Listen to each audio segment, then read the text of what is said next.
Oi, turma, tudo bom? Eu sou a professora Maiara Brasil e hoje nós vamos continuar nosso assunto sobre República Velha. A gente viu um pouquinho sobre isso na aula passada, a gente viu um pouquinho da introdução sobre a República Velha, os grupos que participaram desse momento, quem eram os principais líderes, o que foi a República da Espada, né? Então, na aula passada a gente viu um pouquinho sobre a República da Espada, nós vimos um pouquinho ali sobre Deodoro da Fonseca e no finalzinho a gente viu um pouquinho sobre Floriano Peixoto, conhecido como Marechal de Ferro. Então, hoje nós vamos estudar, vamos conhecer um pouquinho para saber por que ele foi conhecido como Marechal de Ferro e conhecer também um pouquinho do governo de Deodoro da Fonseca.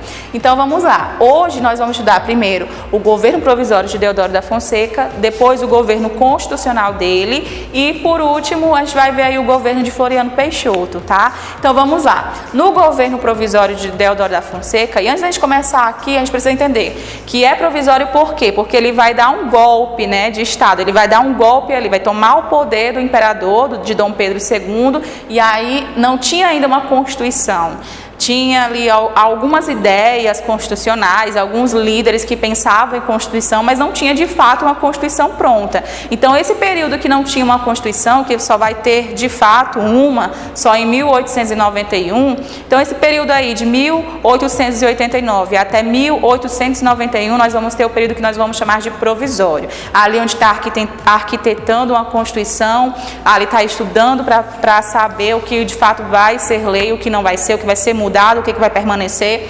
Então, começa o governo provisório com uma forte crise. A gente pensa, nossa, a República vai ser muito boa, a República vai trazer coisas boas para o Brasil. E, na verdade, os primeiros anos de República já foi com uma crise mesmo, já foi recebida com uma grande crise. Que crise é essa? Nós vamos estudar agora. Em 1890... Deodoro da Fonseca já tinha escolhido seus ministros, já estavam ali no governo alguns ministros, e um dos principais ministros era o ministro da Fazenda. O ministro da Fazenda se chamava Rui Barbosa.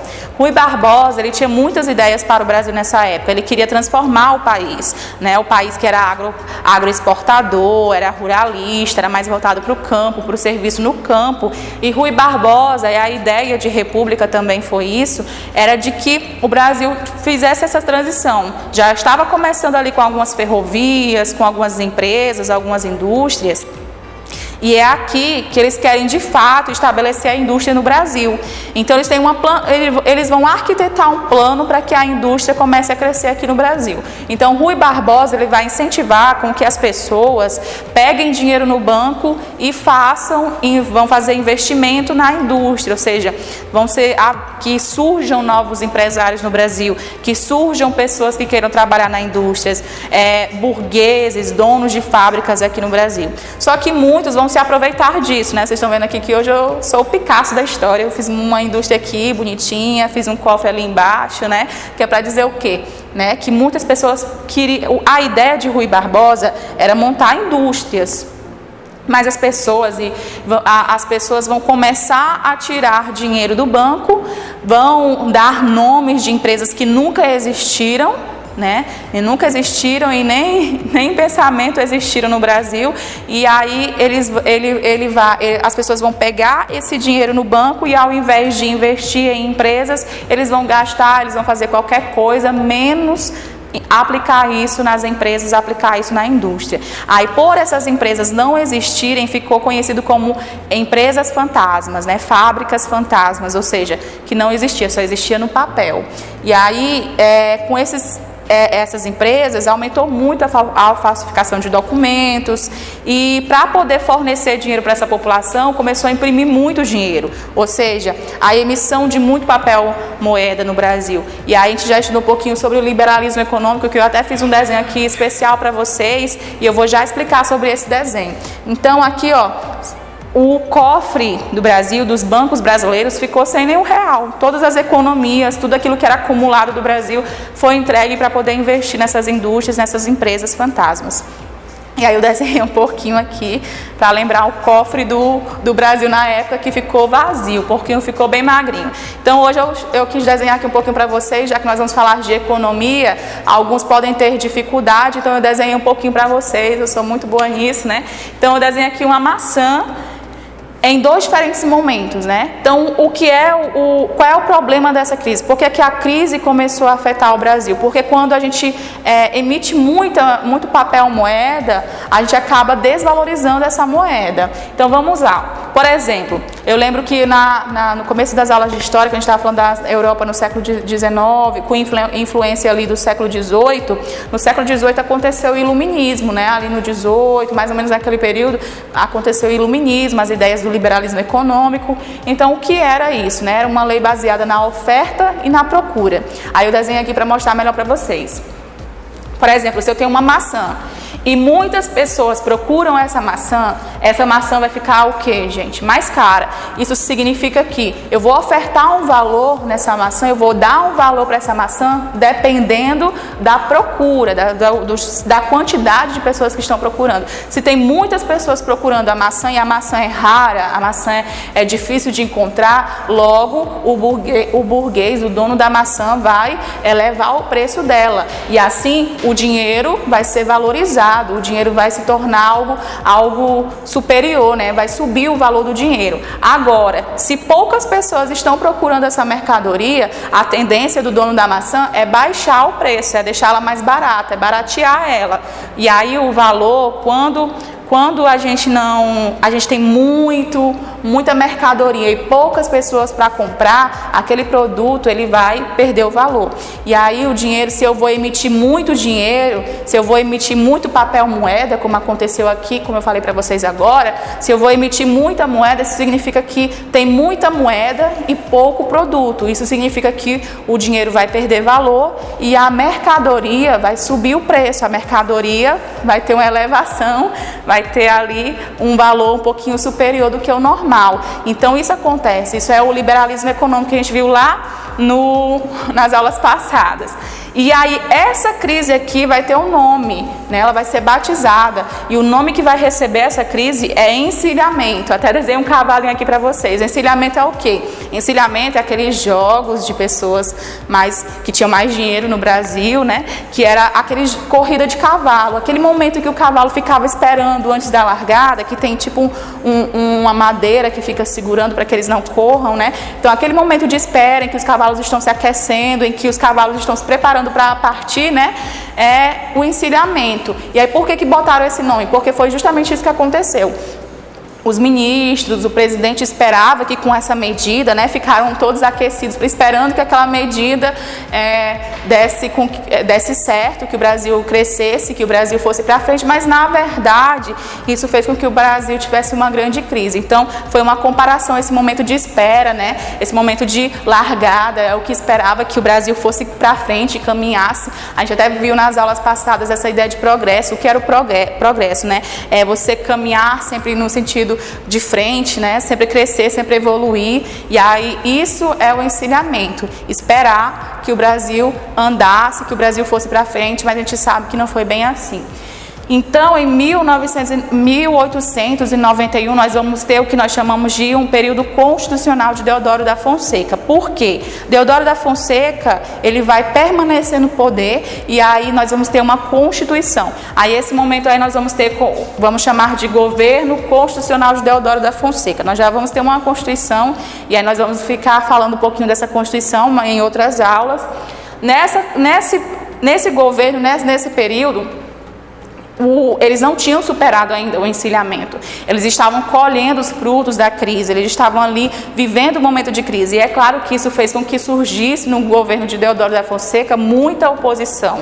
Muitas pessoas falando mal de Deodoro, querendo tirar ele do poder. E aí ele queria fazer algumas medidas, o Congresso não deixava. Então, por decreto, ele foi lá e fechou o Congresso, para que diminuísse a oposição, diminuísse as pessoas que não queriam ele no poder. E é claro que decreto é uma medida que só os presidentes podem fazer em momentos de guerra ou de grande conflito, né? Agora, não pode fazer isso quando o Congresso discordar do presidente. O presidente não pode estar governando por decreto, ele tem que ouvir o parlamento, o Congresso, todos os outros que foram eleitos, para que o país não vire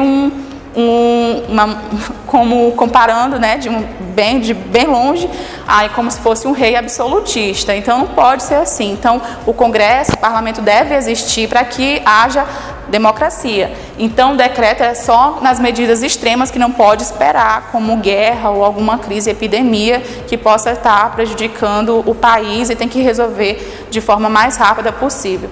Então, ele faz um decreto para fechar o Congresso, que é uma medida extrema, e aí as pessoas começam a fazer greves, principalmente nas estradas de ferro, para estradas de ferro. Principalmente essas estradas de ferro já abasteciam muitas cidades importantes, urbanas, capitais, que eram muito famosas por distribuir mercadorias, e isso faz com que, além dos preços estavam altíssimos para a população pobre, o comércio para, muitas partes industriais, as poucas partes industriais que tinha no Brasil na época, para também. Então, o doente, né? Antes mesmo, lá na proclamação, ele já estava um pouco doente. E aqui ele vai ficar bem mais doente. Ele vai renunciar em 23 de novembro de 1891. E aí o vice dele vai assumir, e o vice dele era Floriano Peixoto, né? Por isso que a gente fala que era o período da República da Espada, porque os dois entraram juntos, né? Eram dois militares, e aí Deodoro se afasta, e aí Floriano Peixoto vai lá e assume. Floriano Peixoto, o governo dele já vai ser conhecido por criar muitas medidas, né, e passar também por algumas revoltas, por alguns conflitos. Por exemplo, ele cria medidas para amenizar os conflitos, então ele tenta amenizar. Quais são elas? Redução de aluguéis das casas dos operários. E aí tem um livro que o professor Felipe com certeza já deve ter citado para vocês, por exemplo, Cortiço. Cortiço, ele vai falar um pouco da vida das pessoas na República, vai falar um pouquinho da vida dos mais pobres que moravam em cortiços, aquelas casas enormes com pequenos, com quartos que cabiam 5 pessoas diferentes. Então, se você quer saber mais sobre isso, como era a condição de vida, como era o dia a dia das pessoas, o pensamento dessas pessoas, eu aconselho vocês estar lendo esse livro, que é muito bom. E aí tem também a parte que ele vai baratear a carne, ele vai isentar os impostos da carne para que os mais pobres possam ter acesso e os pobres estejam satisfeitos, né? Que eles não reclamem do governo. E aí muitos não comiam carne, né? Eles comiam alimentos mais vegetais, mais baratos, o que fosse mais acessível ao bolso. E a carne era cara, então a carne era só para quem tinha realmente poder, ou alguém que tinha, pelo menos ali na classe média, estava na classe média. Então, quando ele barateia a carne, ele ganha realmente muitas pessoas para o lado dele. Mas isso não fez com que ele não tivesse oposição, né? Ele vai baixar, como ele estava passando também por esse momento de inflação, muitos produtos continuaram caros, muitos produtos continuaram com preços elevados, mas o que era básico para uma pessoa sobreviver, por exemplo, hoje seria uma cesta básica, né? Os itens que tem numa cesta básica, praticamente, é o necessário para as pessoas comerem, né, sobreviverem. Então ele vai fazer justamente isso, ele vai baratear o preço de alguns itens que eram necessários para a alimentação dos mais pobres. E aí ele fez todas essas medidas, passando por uma inflação, passando também por oposição política, porém ele conseguiu, com mãos de ferro, controlar várias crises. E aí ele vai ser conhecido como Marechal de Ferro. Por quê? Porque ele não era um cara do diálogo, era um cara que você tinha que escutar mesmo ele, porque senão ele mandava o exército, ele mandava o que fosse preciso para reprimir, para acabar com a oposição. E aí é no período dele que estava tão grande essa questão, esses conflitos com alguns políticos, né? Esses políticos manipulavam algumas pessoas, alguns grupos específicos. Então ele vai passar aí por 2 momentos que vai marcar o governo dele, que é a revolta da Armada, que nós vamos ver um pouquinho na outra aula, e também a Revolução Federalista, que nós vamos ver na próxima aula. Então eu espero que vocês tenham gostado e eu vejo vocês na próxima semana, né? E até logo.